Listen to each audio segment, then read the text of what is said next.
I've got an action-packed presentation for you all and tried to pack it with as much artwork as I could. So, yeah, without further ado, let me just say briefly that, just as a synopsis of the talk, that my goals are kind of twofold, that I want to show you a variety of artwork across our collection. And while I'm not physically there and you're not either, want to get you excited to go there and also to explore our virtual programs, of which there are plenty every week. And many of them are free. So more on that later. And then secondly, this talk broadly is about the collection of the museum and specifically about some of the personal stories behind some of our iconic collection works. And I want to introduce you and tell you more about some of the key movers and shakers who have played formative roles in shaping our permanent collection since the time the museum was founded, but also more recently. So we're actually going to look at three formative bequests, which are art collection gifts, major art collection gifts from Bertha Palmer, which was gifted in 1922, from Martin Ryerson in 1933, and also more recently from Stefan Edlis and Gail Meeson, who gave us a tremendous contemporary art gift in 2015. So that's actually where I want to start. And so while we are not physically there, I thought what would help transport us there, going to come back to my presentation, but I have queued up a clip from a documentary called The Price of Everything, which I highly, highly recommend this documentary. Maybe some of you have already seen it, but there's a clip, it's just under 3 minutes of Stefan Edlis and Gail Meeson walking through the modern wing of the Art Institute. This is shortly after the museum has received their gift in 2015, and it's now on the walls of the modern wing. So let me just let this clip play for a couple minutes and then I'll come back to you. And I have my sound, by the way, up to max. So if you need the sound higher, there's also captions, but if you need the sound higher, please try to turn that up on your computer. So here we go. Donation for the Art Institute of Chicago. The museum says it's the largest gift in its history. 42 iconic pieces of contemporary art. It's estimated to be worth about $400 million. The gift includes 9 works by Andy Warhol, including 12 Jackies, Flowers, and Liz number 3. The president of the Art Institute said in a statement, "We are so grateful to Stefan and Gail for the extraordinary gift. It allows us to build one of the richest narratives of art under one roof."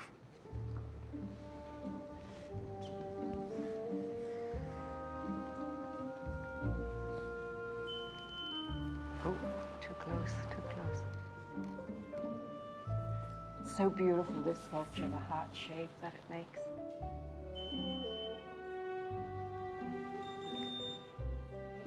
You have to come close to see the glitter. There's glitter in there. You've given this incredible gift to the museum. Why? Well, the simple answer is no grandkids. We had conversations with the museum, and I said, you know, I'm going to give you a picture and it's going to end up in storage. That's not good enough. So they said, we're going to clean out existing gallery, and it'll stay up like you want for 25 years in the gallery and another 25 years mixed up, but still up. Seeing it here today, do you miss it at home? All our walls are full. No more room at the inn. No, we make sure that we don't miss it. If we really miss it, we can come down and have another look. Now tell me about the Liz. That's the only partial gift. Well, I gave the Liz a 10% raise. I just got it. I'd like to live with it. You can have it for 6 months. I'll have it for the rest. Meanwhile, get me a poster, get me something. And then Gail came back with an exact copy, including the wrinkles in the canvas. So we're happy with the copy. Let them have the real stuff. It's amazing what technology can do now. Doesn't this raise a little bit of a question, though, too, about even what is a piece of art, if it is reproducible like that? You absolutely, you put your finger in the wound. That's it. What is a piece of art? Absolutely, that's a question. I can't answer it, but I certainly agree with you. Looks good there, doesn't it? makes you feel like you've done something. Everybody would like to think in life that they've done something.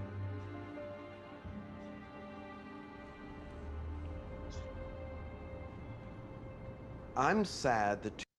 Okay, so I hope that the production values on that was frankly quite a lot better than if I was standing at the museum trying to broadcast to you. So hopefully that made us all feel a little bit like we were physically walking through the museum. And hopefully some of those galleries are familiar to some of you who have been to our museum and to the modern wing before.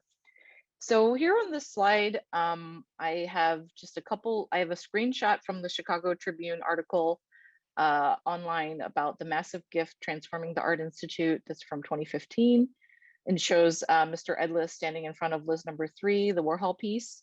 And then the same piece, I'm actually not sure if that's the original or the facsimile copy in their Gold Coast home that, you know, you can kind of see them living among their art. And I think one of the best things about this documentary is to see what it looks like for a wealthy collector and philanthropist to actually be living among these multi-million-dollar works. It's very remarkable, and I'll actually say a little more about that. But just briefly to give an overview about the Edlis Collection, which is basically the whole second floor of our modern wing. Again, it was 44 pieces spanning from 1953 to 2011. And at the time they gifted it in 2015, it was valued at about 400 million. And Mr. Edlis, he was born in Austria in 1926. And when he was 15, his family escaped wartime Austria to the United States. And it was just before the departure routes from Europe were shut down by the Nazis at the time. And so he came over with just an 8th grade education and found odd jobs in factories in Brooklyn before being trained as a tool maker. And in 1943, he was drafted and he spent a couple years in the Navy during World War II. Eventually, he made his way to Chicago in 1950, and he would go on to found a company called Apollo Plastics, which made parts for Zenith radios, record players for RCA, Motorola flip phones, and eventually the parts for the dashboards in vehicles. And he was doing quite well by the 70s, and that's also when he began collecting art. And he went on to sell his company in 2000, again, made the gift in 2015, and he passed away in 2019. So just a bit about Stefan Edlis. And some of these works you'll recognize from the clip, hopefully. So I want to just, honestly, this whole collection is filled with contemporary art superstars, but I've just selected a few for us to look at individually. And this one is Untitled, or Bolsena, by Twombly. And I'll give you a few seconds just to kind of look here. And I've chosen Twombly partly because he is a bit of a controversial artist. There's sort of two sets of people, and you know, all his work he's known for the synthesis of drawing, painting, and writing that is mostly abstract, but also mixed in with certain suggestive pictorial elements.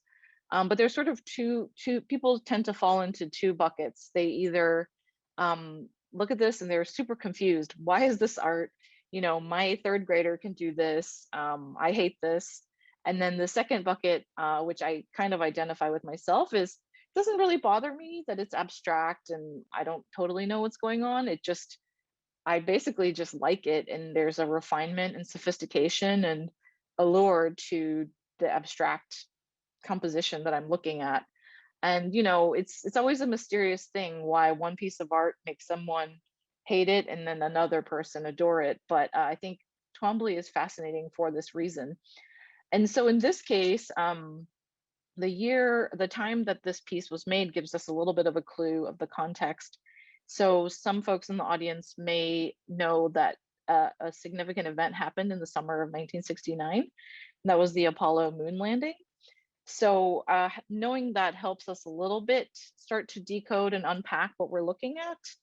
And this context helps us recognize some of this visual language as talking about measurement. And, you know, with the kind of, it almost sort of looks like a heavily revised, with all the erasing that's happening and all the pencil marks and numbers. It almost looks like a revised math worksheet. Um, and so in the documentary and elsewhere, Edlis has talked about, you know, his process for choosing artists to collect. And he says they spent 20 years trying to decode Twombly. And finally, when he concluded he would like a Twombly for his collection, and this applies to his collecting of every artist in his collection, was he not only wanted just any Twombly, but he sort of wanted the Twombliest Twombly he could find, basically a work that really epitomized the artist's style and approach. So, you know, he had various opportunities, different Twombly pieces would come to market. And then when this one came along, he felt, you know, this is the Twombly I've been waiting for, the sort of most fulfilled or most realized of the artist's vision. And then a really fun thread with Mr. Edlis is that, you know, I mentioned he was trained as a tool maker, and he was not at all shy about maintaining or fixing his artwork, his multi-million dollar artworks. And I think, you know, if I had a few $1,000,000 and bought a piece like this, I might be afraid myself to touch it and handle it. And I would probably, you know, if I had spent that much on it, I would probably just hire a professional to take care of it for me. But not Mr. Edlis. He talks about one night, and this is reported in the Chicago Tribune. He was looking at it and he thought, you know, it needs something. Home Depot's open. It's 1 a.m. It's a 24-hour Home Depot. So he rushes over to Home Depot and buys these wood frame pieces to make basically a custom wood stretcher to put the canvas on, and then he mounts it onto the stretcher. And I'm just like, that's great. More power to you that you have the confidence to, it's your artwork, you own it, you know. And he calls it his midnight framing caper.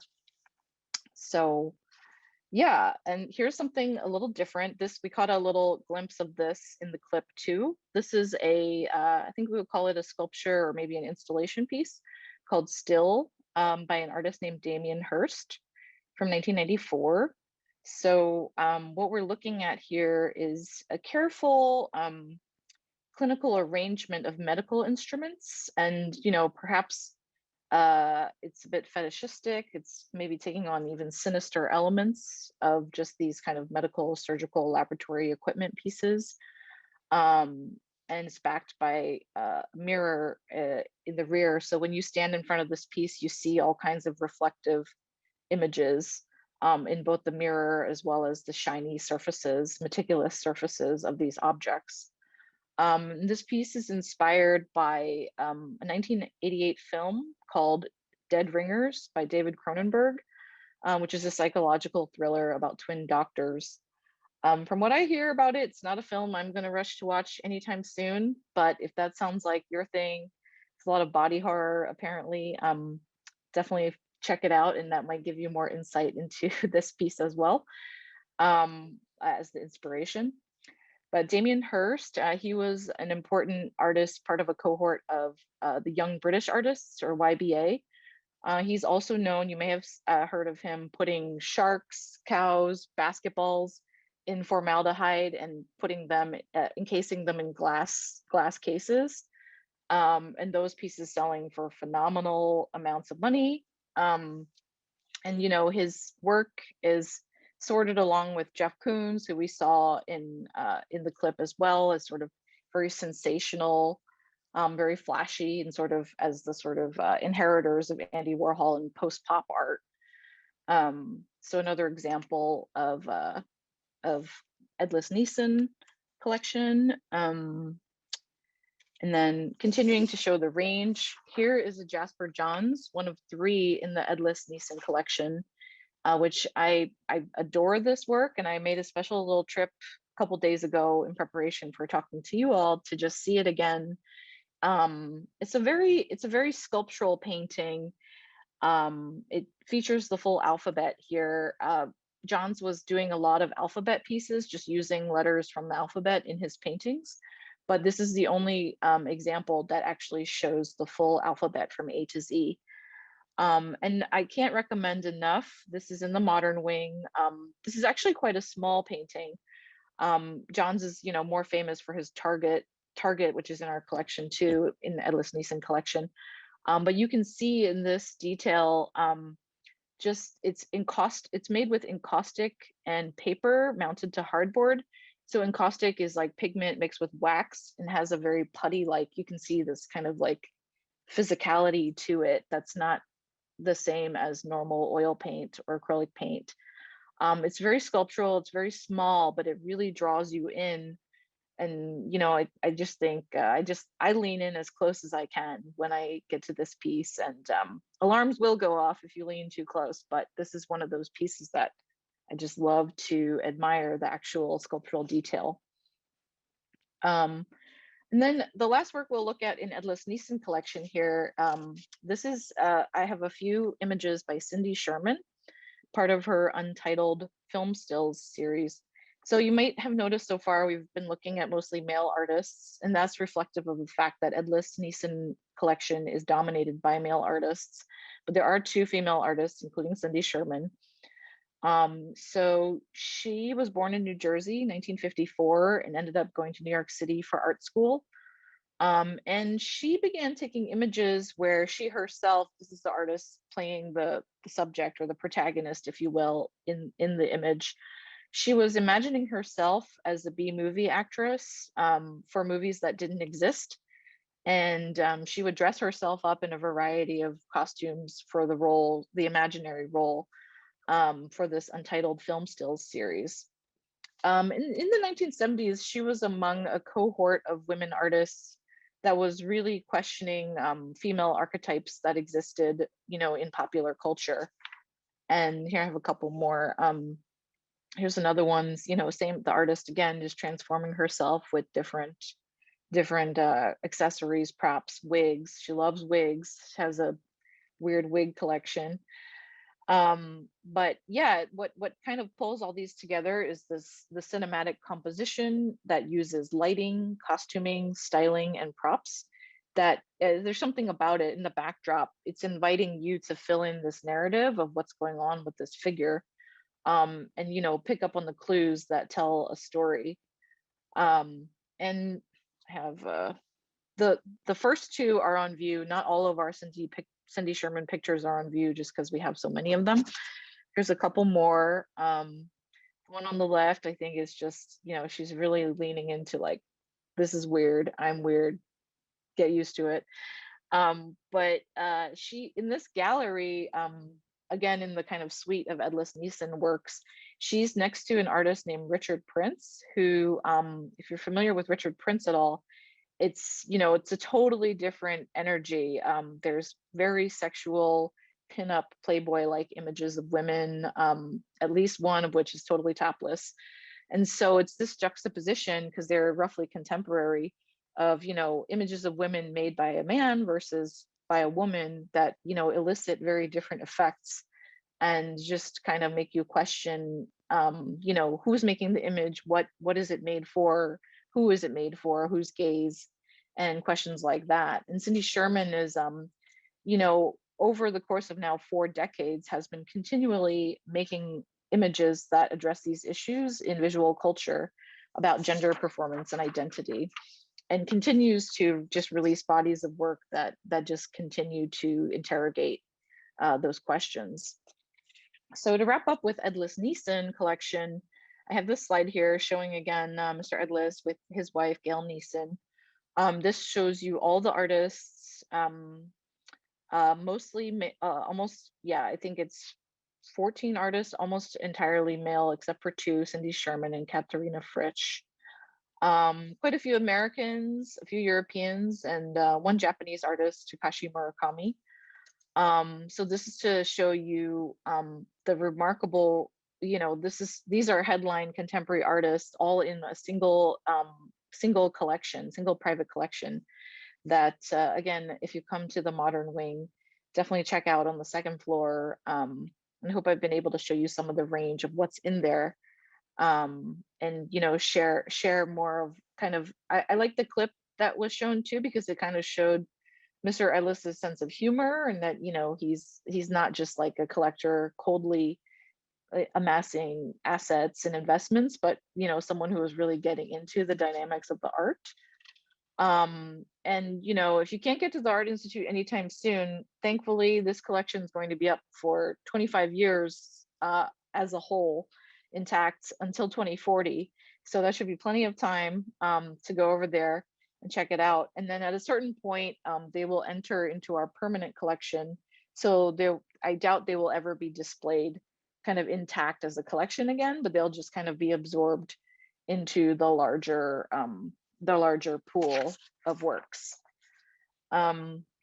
So just as we move on, I think some of the threads I would hold on from talking about this collection and thinking about Stefan Edlis is just this mix of, you know, him collecting out of personal passion and to some extent with some advice from professionals and following the art market. But just one of the threads that'll carry us forward through the other collectors we'll look at is just confidence and personal taste and sort of the idiosyncrasies of each collector. Okay, we're going to take a breath and get ready to do a little bit of a time hop because we're actually going to go back over a century.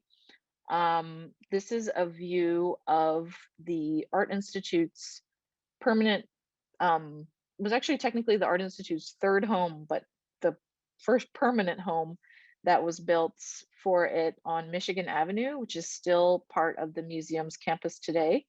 If you enter on Michigan Avenue through where the lions flank the stairs, that building, we call it the Allerton building, after one of our other benefactors. But here we see it being constructed. You can still see the south wing under construction in this image. So we're going to go way back in time. We've looked at a very contemporary example, and now we're going to kind of be much closer to the early years of the founding of the museum. So kind of like a 30-second anchoring for where we are in history. In 1871, there was a Great Chicago Fire that leveled much of downtown. Then at the end of that decade was the founding of the Chicago Academy of the Fine Arts, renamed to the Art Institute shortly thereafter. And it took a few years to kind of gain traction. It was a number of kind of local business people and philanthropists who really wanted Chicago to become more than kind of a trading post, wanted it to become like London, Paris, Rome, and New York, the great kind of metropolis cities of the world, a capital for culture, as well as for, you know, economic trade. So the occasion that came along that the Board of Trustees for the Art Institute really leveraged to create this permanent home for us as a museum was the 1893 World's Columbian Exposition, also known as the World's Fair, which I'm sure many of you are familiar with in one way or another. But there was a lot of hustling and a lot of, you know, brokering to get this land by the lakeshore to be the permanent home for the Art Institute. So even just looking at this picture, which as probably many of you know, the museum has expanded 5-6 times with new wings since then. But even then, this is a pretty large building. And, you know, in 1892-93, the museum really didn't have much of a permanent collection to speak of. So there was a question of, you know, you might think there's a museum, it's filled with art, but where did the art actually come from? They had the building, but what were they going to fill it with? So in the initial years, the first, you know, really decade or two of the museum, you would see a lot. If you had been there, we had been there, we would have seen a lot of plaster cast replicas of classical sculptures. So this is coming in off the Michigan Avenue entrance. I believe, I don't know if you can see my mouse, but this would be like the doors coming in from Michigan Avenue. And I can picture it in my mind's eye because I was just there. Then on this side is one of the gift shops now. And then there used to be this really large octagon desk where you would check in. And then the coat check and stuff would be behind where this view is. But anyway, yeah, so you would see all these kind of plaster casts, which was really the bulk of the collection in the early days. So not originals, but replicas made of plaster. And here's moving along some more. So we're coming through that lobby and coming to this grand staircase off the Michigan Avenue entrance. And again, seeing more casts. And, you know, it really took, this was not unlike other major museums like the Met in New York and also Museum of Fine Arts in Boston that were around in the early days of kind of American museum culture. It really over time evolved to where museums became a place that housed original art um, and masterpieces as opposed to these kind of replica works. So in these early days, again, when the museum had no permanent collection of real merit to speak of, the way that it worked was that many of the rooms in the building that we saw, the Allerton building, they were sort of more or less earmarked for prominent philanthropists and families. So, you'd have the Buckingham room or the Palmer room, and, things were cycling in and out on loan from wealthy collectors who were lending on short-term loans works from their private collection. So it was almost like that room or those rooms of the museum was an extension of their private homes where they would display their favorite works. Oops, sorry about that. My cell phone. So it took until, this building was built 1893 for the World's Fair. And it was well into the 20s before the museum started to have a permanent collection that was kind of merit, thanks to the fact that people then started making generous gifts to the museum. But from that time and all the way through today, it's easy to see the more you learn about these works. Our collection really is the sum of, it's a collection of other collections. And yeah, we're looking at some of these stories today. So next we'll look at Bertha Palmer, who some of you may be familiar with. Bertha Honore Palmer, nicknamed the Innkeeper's Wife. That is from a popular book called Masterpieces, Famous Chicagoans and Their Paintings by Patricia Ahrens. So I'm borrowing the nicknames from Ahrens. But so in this kind of second half of the talk, we'll look at Bertha Palmer and Martin Ryerson, who in the very early decades of the Art Institute, there was a constellation of really important collectors and philanthropists, but I would say that these two separately were major standouts in this constellation of philanthropy. So Mrs. Palmer, a few things, because I find the social history of the Palmers really interesting, and some of this may be familiar to you, is that she married Potter Palmer, who was 22 years her senior in July of 1870. And he was a merchant magnate who had founded the dry goods store Potter Palmer and Company, and would go on to become the largest landowner in Chicago. He, like many of the sort of businessmen and merchants of Chicago, was born on the East Coast. He was born in New York, and then ended up coming over to Chicago because he and the others sensed that this was kind of the frontier. This was where the place to be to make your fortune and become very. His sites on State Street in the 1860s, bought up as much real estate as he could, and his intention. I'm getting a little note that my internet connection is iffy, so Kate, feel free to let me know if I need to repeat anything. But so Potter Palmer had his sights set on State Street, and he built a block. He developed a new shopping area with 32 stores and houses of business, and had all these innovations with reference to customer service and returns. And then he also was ambitious and created the Palmer House, which was his goal was to create the most fashionable hotel in Chicago that the city had seen. And on the occasion of his wedding to Bertha Honore, presented it to her, his new bride, as sort of a wedding present. And it was valued at $3.5 million in 1871 dollars, which I'm sure is a lot more than that in terms of the conversion now. But so unfortunately, though, guess what happens 2 weeks after the Palmer House opened? The Great Fire hit Chicago, and the whole building, was, along with much of downtown, was leveled. So Mr. Palmer, being a resilient man, he borrowed 1.7 million from his insurance to rebuild, and then 2 years later was able to reopen the second iteration of Palmer House. This time they made sure to use fireproof materials. So by the 1890s, the Palmers were really at the top of Chicago society. He was king of the merchants and she was queen of the high society socialites. So she, a little bit unusually, was pretty politically involved for a woman of her time. And she joined the Democratic Party, and at the age of 27, even ran for alderman of the 21st Ward. And so, as noted here on the slide, she was also appointed president of the board of lady managers for the World's Fair, which the purpose of this board was essentially to show the progress made by women all over the world, in the form of various exhibitions and programming at the World's Fair.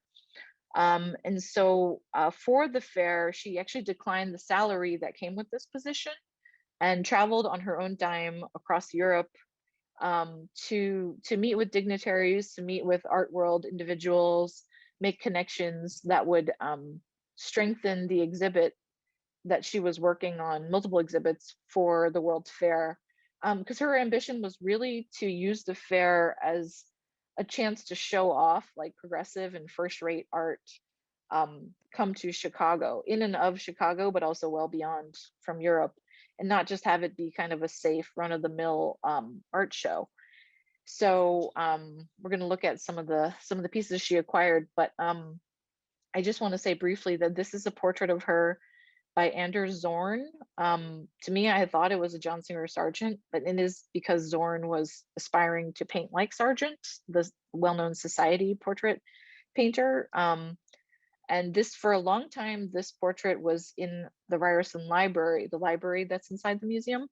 But during the past few months, it was finally reunited. This portrait of Mrs. Palmer was reunited with some of her beloved Impressionist works in the Impressionism galleries on the second floor, not too far from the Michigan Avenue entrance. So just to say about this portrait. So showing again, different but similar to Edlis Collection, full of just iconic works and gems. So as Mrs. Palmer is touring Europe, she's making connections, building the buy-in for the World's Fair in Chicago, but she's also snapping up what would become just sort of like the masterworks of Impressionism from that period. And so she bought these, she bought people like Renoir, Monet when they were not fashionable. They were in fact sort of like renegade peripheral artists, and it was kind of risky to be going in that direction. There was no guarantee. They're certainly not as established as we think of them today. So she bought a number of these paintings and worked with a gallerist named Paul Durand-Ruel, who was the agent for Manet, Monet, and Renoir. And Durand-Ruel would go on to say that those painters absolutely would have starved if not for the American patronage they received from people like the Potter Palmers. And I wanted to put in, especially, we've got two Renoir paintings here near the lake on the left, and Acrobats at the Cirque Fernando to the right. The Acrobats is also known as Circus Girls. It's been labeled with different titles throughout its history for various reasons, but that was actually her personal favorite, Circus Girls, and it was always hung in her bedroom. And one thing I loved reading about Mrs. Palmer is that she loved her art so much that as she traveled, which she did often, she would have some of her favorites shipped with her so that wherever she was staying abroad, her favorite artworks could hang with her. So it was like bringing a little bit of home with her. So also she purchased Circus Girls for the amount of $1,750 in 1892. And by the time of her death, a couple decades later, it was worth $200,000. So we got to talk about Monet, not least because we have a current Monet exhibition up now through June 14th called Monet in Chicago. This is a piece from Potter Palmer collection that's early Monet. And I personally really enjoyed this work because you can see it's not, for those of you familiar with Monet, it's not quite, the height of Monet yet, but you do kind of see him reaching for those pictorial strategies where he's using this high key color palette and, impressionistic paint strokes. And it's really a departure from what was the accepted style of the time, which was the sort of high academic salon style of realism, of history painting. And so this, this kind of painting made in 1868 was shocking and definitely not what people were used to at the time. So Mrs. Palmer, back to Bertha, she, she was buying up impressionists left and right, again at a time when it was somewhat risky, and then lending a number of the pictures that she had bought to the World Fair exhibition down on the South Side. And she was very influential in at least two ways. One, in that all the work she had put in alongside other people to kind of show off avant-garde art in Chicago, did seem to confirm that Chicago was shedding its provincial past and that it was indeed becoming, this kind of cosmopolitan city that could one day rival London, Paris, etc. And then with her own works of, lending Barbizon pictures and Impressionist pictures to the show, she was very influential to the sphere of philanthropists in Chicago and inspired others to buy these artists as well. So, and that certainly helped those artists in terms of their livelihoods, but also eventually, as I have been alluding to, in 2-3 decades from the time they were buying them, all of these paintings, many of them would go to the Art Institute and form the basis of what would become our collection.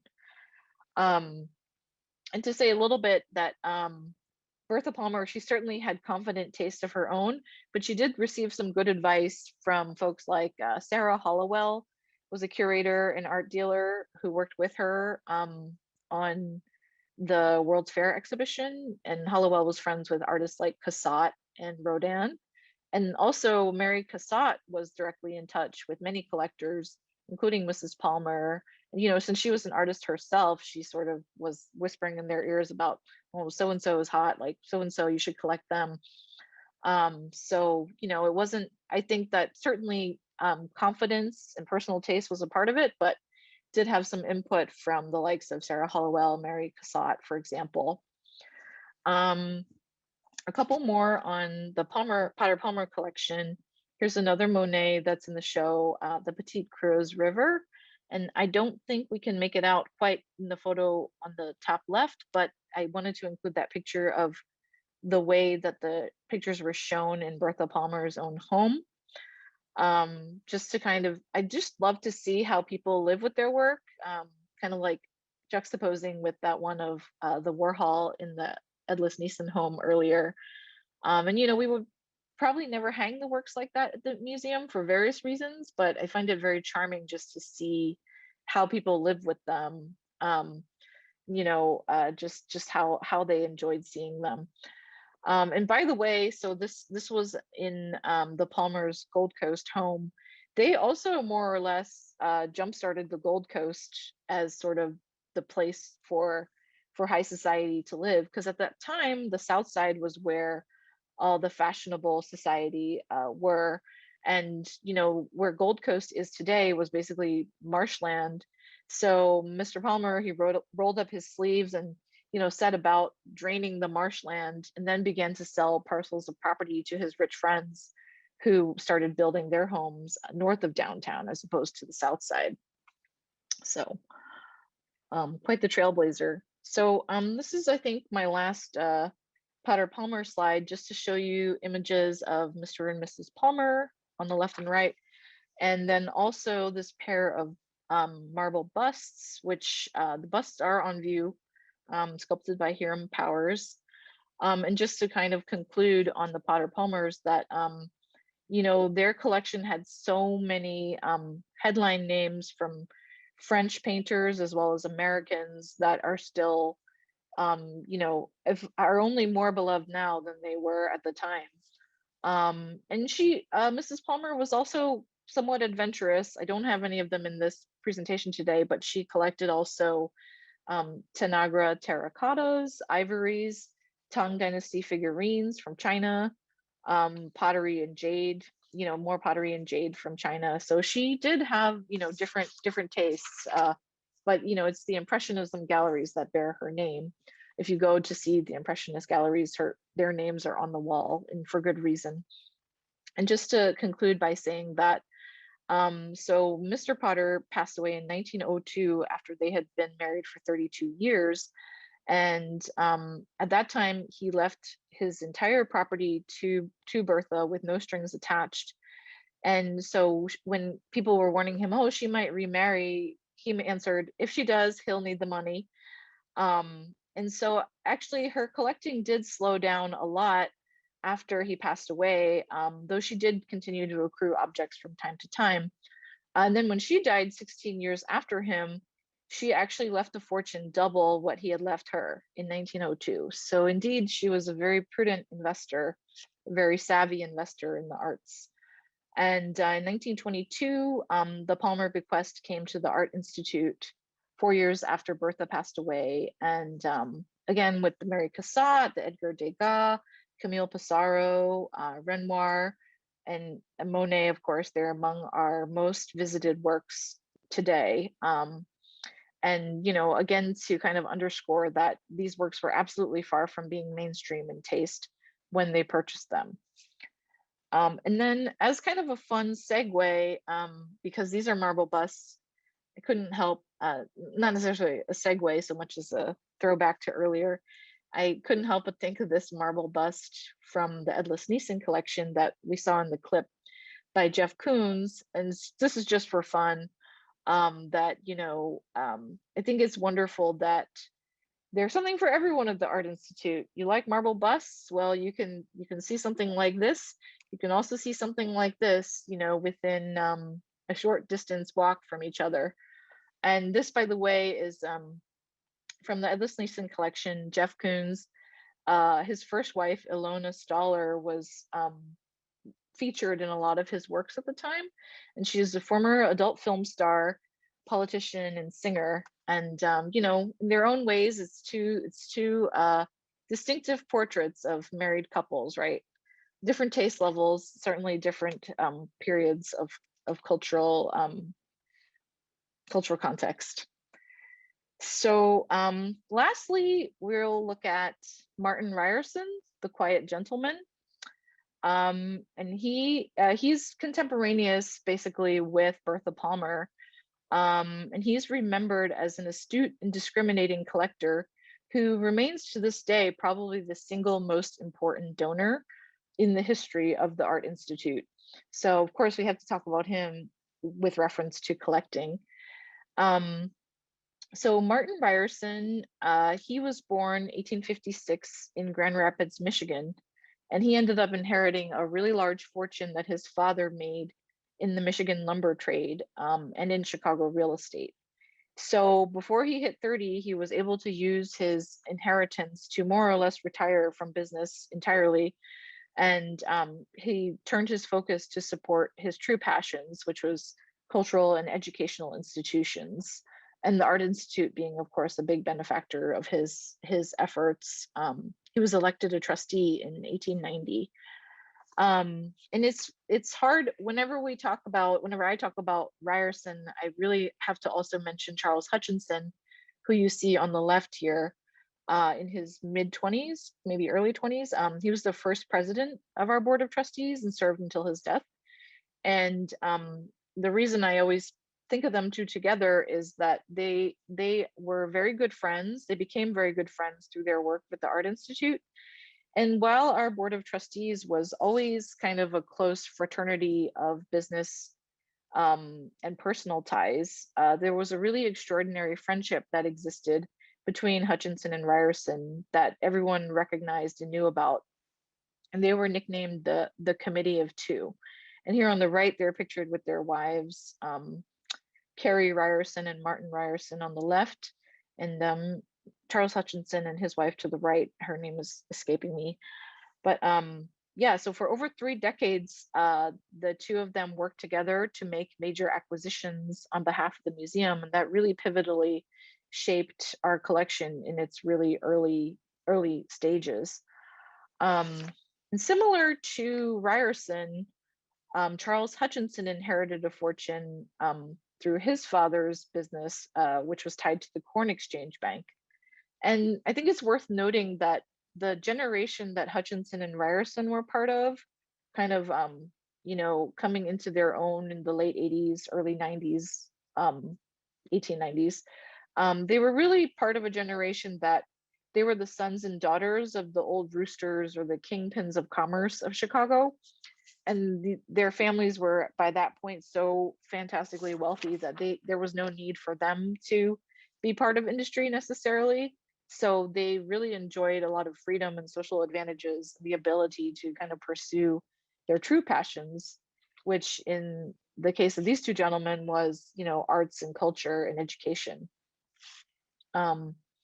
So I do have a couple of fun pictures here of the Hutchinsons and Ryersons traveling together.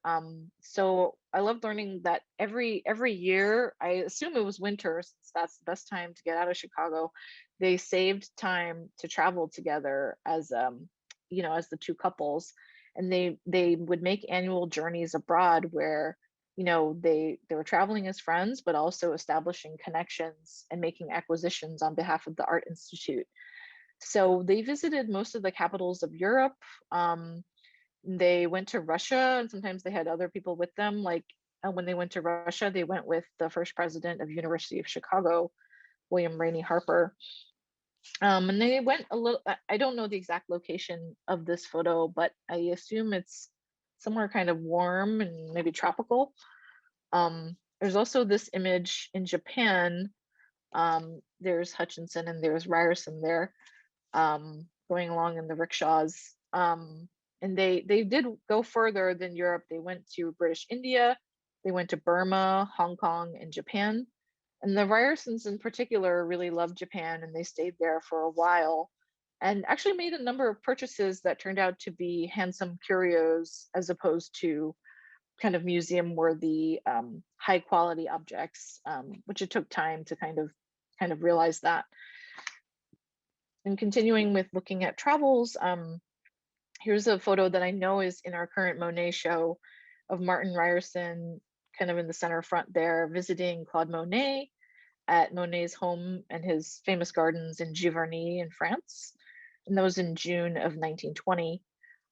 So, Ryerson went as an agent of the museum in the hopes of acquiring more of Monet's paintings. By 1920, certainly Monet was, had gone from being kind of outsider, renegade artist to Monet, French national hero. And by 1933, when Ryerson made his gift to the Art Institute, it included 16 paintings by Monet, many of which are featured in the current show. And I just, again, back to the artwork, got to get back to the artwork. This is one of the pieces in the show from the Ryerson collection, and my absolute favorite, probably because I lived in London for a year, so the Houses of Parliament pictures have a special place in my heart. But as some of you may know about Monet, he would paint the same subject matter at a certain point in his career. He was basically just choosing the subject matter, but painting it over and over again, dozens, sometimes hundreds of times, just for different light effects and feelings. And Houses of Parliament, I think that he also would destroy ones that did not meet his high standards. So he might have made, let's say, a couple hundred of this subject, but then destroyed all but 20 to 40 that actually he felt were, of lasting quality. And this one that's on view now is just, I don't, it just strikes me as just gorgeous. I love the colors.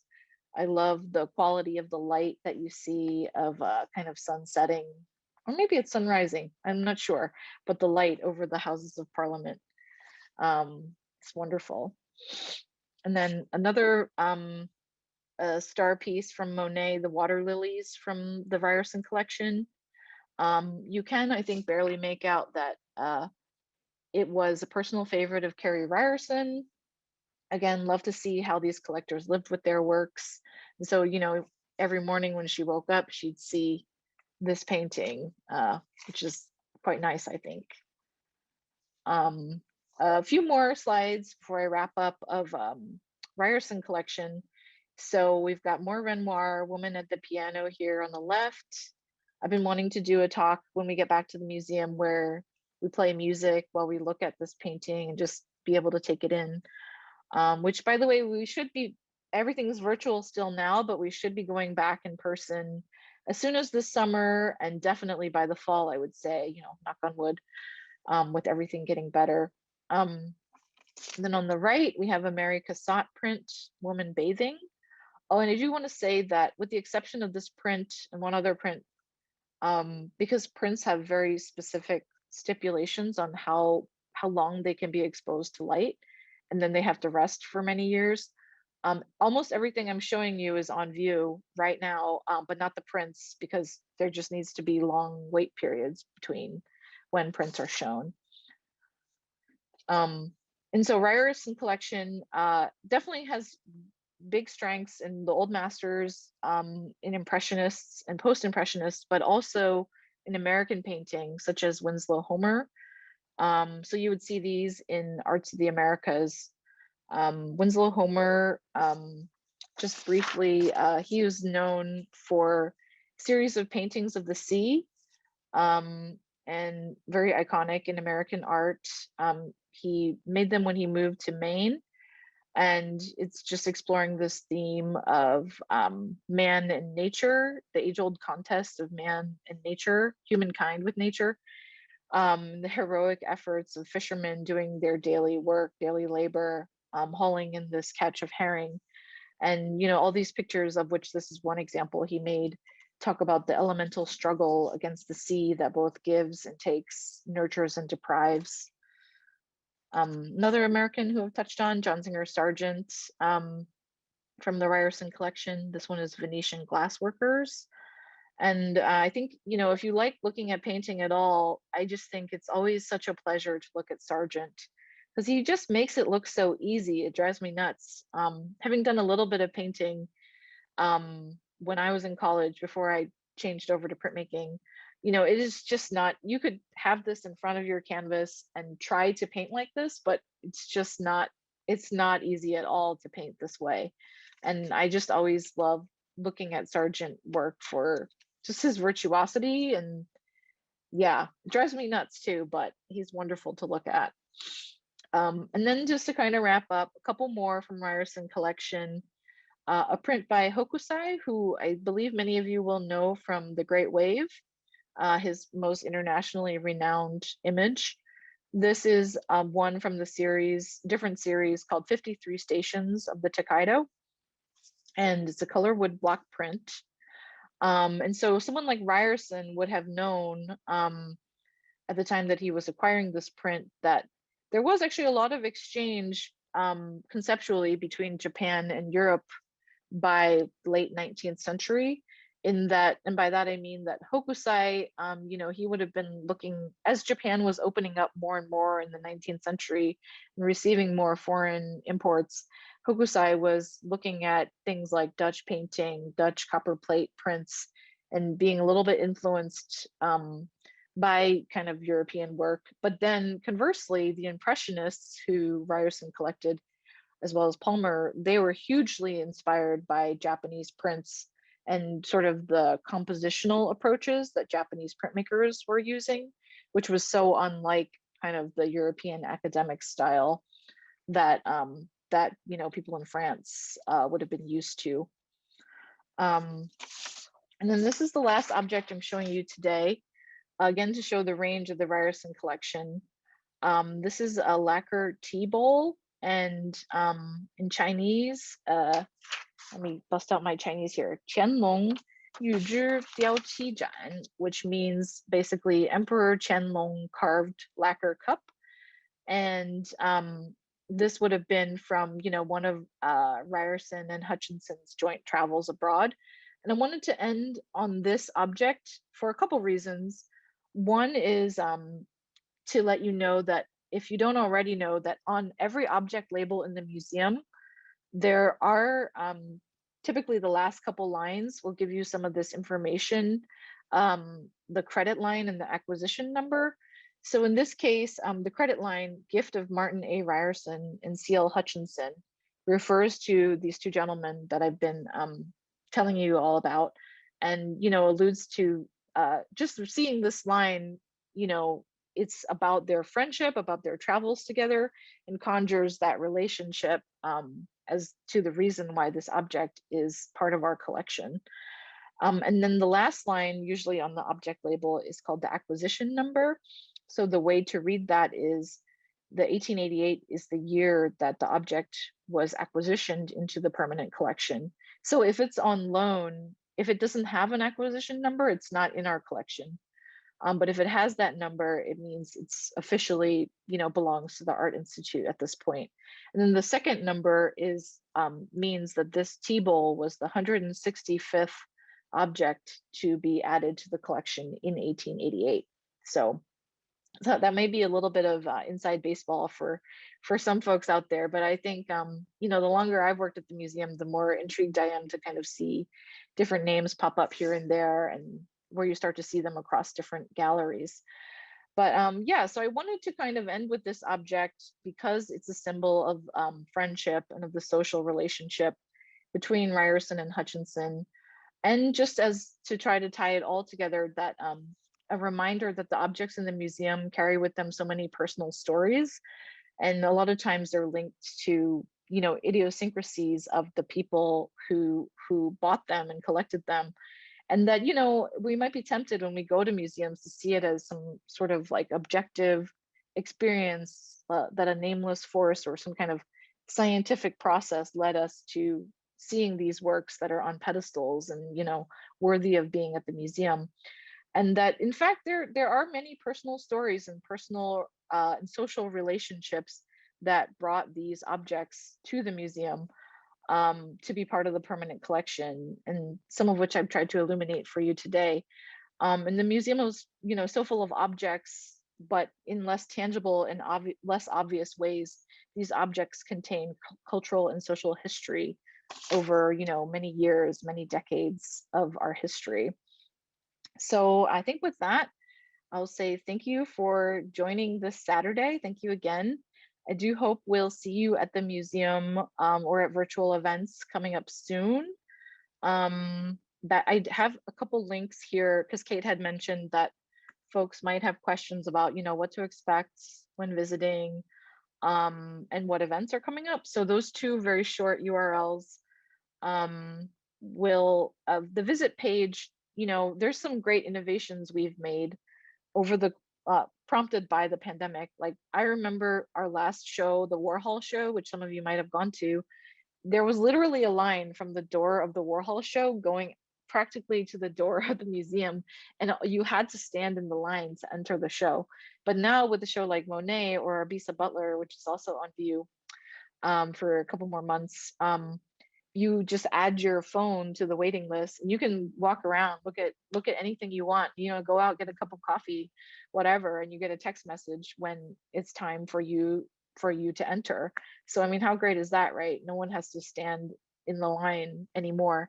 So the visit page, the reason I say that is the visit page actually gives you real-time wait times for special shows. And also, the other things that I'm sure won't surprise you, such as required mask wearing, social distance, that continues to be required. And then also, hopefully my internet's saying it's iffy again. The events page has all of our events, and most of them are public. And so they're all still virtual at this time. But as I alluded to earlier, we're very optimistic, especially in time for the Obama portraits, which are coming this summer. I think they open in mid or late June. We're very optimistic to be able to step back into the world of in-person programs, starting as soon as summer and definitely by fall. And I've also put my contact info on here. You've heard a lot from me, but if you have more questions, comments, or anything to share or ask of me, I'm happy to hang out for a few minutes now with Kate and Roz. I think some questions have been coming in, so definitely fire away. All right. Well, thank you very much, Nancy. That was a great presentation. It was great. You got lots of compliments already, so we truly appreciate it. If you guys are still out there, when I close the webinar today, just a quick reminder that there's going to be a short survey that pops up.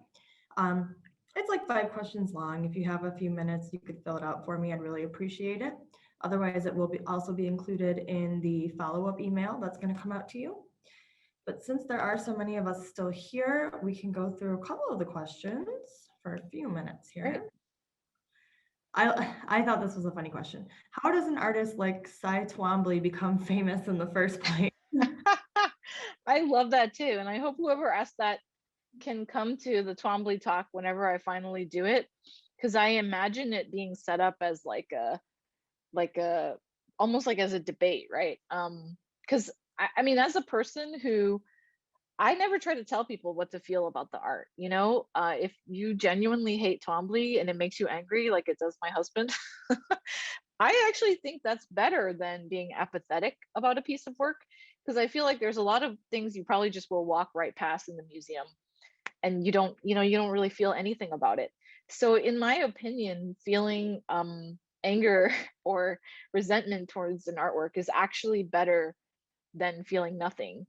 And yeah, and then of course that's a rhetorical question that I can't actually really answer, except to say that that artist just has that effect on, I don't know what it is. I look at it and I think it's wonderful, and it's, it has an effect on me that I want art to have. But I know plenty of people who look at it and just, I can see the like steam coming out of their ears, like, what is this? But whoever that was, please look out for my Twombly debate talk and come. Awesome. Is the display cabinet of the surgical equipment, which I believe was like the second or third piece you showed us, is it a 3D piece or is that a photograph? Oh yeah, it's 3-dimensional. It's 3-dimensional. So it's like a physical case. Sorry if that wasn't clear. And did I mention that Mr. Edlis, as part of his like fixer hobby, he would unscrew the doors and like just clean the objects, and it was he talks about how fun he thought that was. Oh, so they're not affixed to the shelves then? You can move them around in there? Yeah, I mean, I think the case is actually like screwed shut. Like it's not designed to like just open and function. But again, Mr. Edlis, being as hands-on of a collector as he was, he would just get in there and, probably like lovingly clean the dust off, which I think is hilarious. Cool. Did the Palmers have any children? Palmers, that's a good question. I think they did. Because if I go back, well, let me go back. I would need to look it up to tell you specifically, but in the credit line here, it says it's a gift of Gordon and Janice Palmer. So my assumption, which I need to corroborate by looking it up, is that they had descendants, who received some of the work and then continued to give it to the Art Institute. Okay. Is there a relationship between Ryerson and the Ryerson Woods in Lincolnshire? Not sure if you'll know that one either. Oh, I don't know for sure. I want to say because both Ryerson and Hutchinson and many of the individuals in this constellation of philanthropy that I alluded to, it wasn't just like they supported the Art Institute. They were involved in many different philanthropic efforts. And like Hutchinson, for example, both Hutchinson and Ryerson were very supportive of the launching of University of Chicago. I don't know specifically about the Woods, but I just would not be surprised at all if, the reach of their philanthropy reached that far. Is there any art in the collections along the years that were part of the lost art that was found after World War II? I'm gonna have to look into that, because that's not immediately ringing a bell for me, actually. But the collections that I've talked about today, I haven't read anything that said that, any of it was lost at any point. Okay. Somebody wants to know, how long was it? Let me make sure I'm wording this right. Okay, so they missed this part. And how long do prints need to rest after being on display in the light? Yep. So glad you asked. As a printmaker, I just love getting into that kind of stuff. So because they tend to be printed on paper, and paper gets yellow, faster than, like, say, canvas with paint. They can be on view for, I think it's something like 3, maybe 4 months, and then they must rest for 5 years minimum. So with Hokusai, we have a few copies of the Great Wave, and like I think we have maybe like 6 copies, and it's such a popular print. We just had a couple of them on view last year, and then those ones rested, but some of the other ones that didn't come out last year might come out before 6 years, if that makes sense. So it's just they need to go rest in drawers, in these flat file drawers. And so as a result, we have many more prints in storage than are on view. But under normal circumstances, we have the study room that is run by the Department of Prints and Drawings, which is, I think, one of the most magical places in the whole museum is magical, but the members of the public can make appointments and requests to see any print in our collection. I mean, like, I've been in there and a man was drawing from a Dürer print from the 1500s, which is like, that's one of the most valuable prints of all time at this point. And he's like this far away from it, drawing this print of this Dürer cow. And I'm just like, what? So the bad news is they have to rest for years. The good news is when we reopen the study room again, you can make an appointment and they'll pull it out for you, with white gloves and all this stuff, to see. I'm not sure how long. I imagine there'll, maybe be a wait and whatever, especially when we reopen that service. But I highly recommend like planning a trip to do that, especially if you're into prints and drawings. Cool. I think we'll take a few more questions and then we'll wrap up, guys. So lots of people are commenting on how knowledgeable you are and very interested in knowing how long did you study all of this, and your degree is probably in art history, they say. Oh, well, thank you, everyone. I will say that I gave a previous version of this talk, which was much more, I did a lot of research that was a lot more about the early years, so like the Hutchinson, Ryerson kind of era. And it was much more, that was for an academic audience, or, for college and graduate student audience. And so, when I kind of looked at that and thought about this occasion, I thought, okay, well, I want this to be more art forward, less like a history lecture per se. So I had done, just in my capacity as educator, done a lot of research, about the history of the founding years. And there's a lot more, to say about sort of the motivations of the people who launched the Art Institute that I think is fascinating. And also things like the relationship between business and art, and how a lot of the people, I alluded to this in the talk, but how a lot of like sort of the philanthropists or business people who were invested in the launch of the museum, it was tied up with wanting to really elevate Chicago, right? Like as more than just a trading post. And so just sort of the mix of motivations they had that was both civic minded as well as somewhat self-serving, wasn't just like purely out of the goodness of their hearts. There was a lot going on in Chicago at the time of like, there was an influx of immigration and somewhat of a sort of power struggle where, it was a struggle to command civic authority, all these things. The development of museums and universities at the time, they weren't just like purely philanthropic. They were sort of driven by this need to sort of hold on to the reins of where Chicago was going as a city. So anyway, to answer the question though, I think as an educator, one of the best parts of my work is we have the time and the freedom to do research in what interests us. So like I mentioned about the Twombly talk, or about the talk with music and Renoir, or about this history of collecting, it's sort of like no two of us would give the same talk, because probably I'm like doing the research and asking the questions I'm most interested in. But my degree,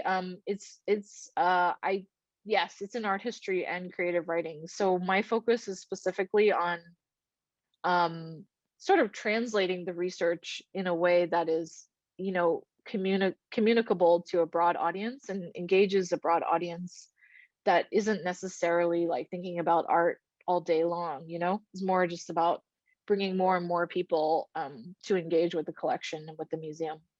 So I'm not sure if I answered your question, but yeah. I think you did. Let's see. Got time for one more question. So lots of people are also wondering, how can they see the Monet exhibit? It's only up Sure. until June 14th, and they're worried because you guys are closed. Oh no, we're open, like Okay. in general. We are closed Tuesdays and Wednesdays, and all that information will be on I'm realizing we're just on this Martin Ryerson slide randomly. But that information will all be on the visit page as far as hours and the wait times. I can tell you that the weekends, from what I hear, the weekends have been selling out consistently. We reopened in February for the second time during the pandemic. And things have been great as far as, the couple of times I've been back recently. I think it's much easier to social distance at the museum than say at the grocery store. And so I would say if you can at all get there during the week, closed Tuesdays and Wednesdays, but if you can get there Monday or Thursday, that you have a much better chance, of having a shorter wait, and maybe also not having a full gallery, which for us right now is 25% of normal. So even the full right now is not going to be that full. But if you can take a day off and get downtown during the week, I think that yeah. So we are open and the show's up till June 14th. And also don't worry too much, because after the show closes, the collection works will go back, after they've been conserved a little bit and maybe briefly rusted. But they're so popular, they'll go back to like the permanent galleries in Impressionism. But a lot of the show is, I think the main benefit of the show is that there's so many works that came out of private collections for this show. And we do a Monet show every like 2 or 3 decades. So it is kind of a special occasion to see, some of the credit lines, like people prefer to stay anonymous. So we don't even know who owns them. I mean, we as in like me and all of us don't know, but the curators know. So it is a pretty special occasion to see works that are usually not accessible to the public. But you can still see the Monets and other works in their regular positions after the show ends. All right, good to know. Yeah, guys, I think with that, it's about 17 after. We're going to wrap up. Thank you guys for being such an attentive audience. And thank you again, Nancy. That was truly enjoyable. I hope those of you that are still hanging out will fill out that short survey for us. And I hope to see a bunch of you next week when we visit the Field Museum. Thanks, Nancy. Everybody have a great day. Thank you, Raz. Thanks, everyone. Take care. Bye, all.